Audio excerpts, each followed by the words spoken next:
ว่าจะไม่จุ่มแล้วแต่ทนกระแสไม่ไหววันนี้มาจุ่มพวงกุญแจซาริโอท็อปทอยค่ะเราจะเอาคิตตี้เท่านั้น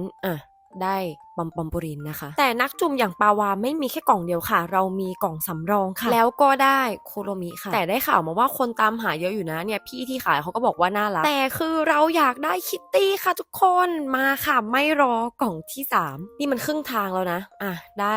My Melody นะคะโอเคอยู่น้องสีชมพูแต่คือมันคาใจไงทุกคนอีกสักกล่องแล้วกันพี่เขาเพิ่งเปิดบล็อกแสดงว่าไงก็ต้องมีคิตตี้ค่ะคิตตี้กี่โมงเริ่มมีความยมแล้วได้น้องซินนามอนโรค่ะทุกคนก็น่ารักดีแต่เป็นคนที่ไม่ชอบสีฟ้าแต่มันเหลือแค่2กล่องไงทุกคนยังไงก็ต้องมีคิตตี้และสุดท้ายได้แล้วค่ะทุกคนน้องน่ารักทุกตัวเลยรู้งี้ยกบล็อกดีกว่าแต่นี่ก็เกือบยกบล็อกแล้ว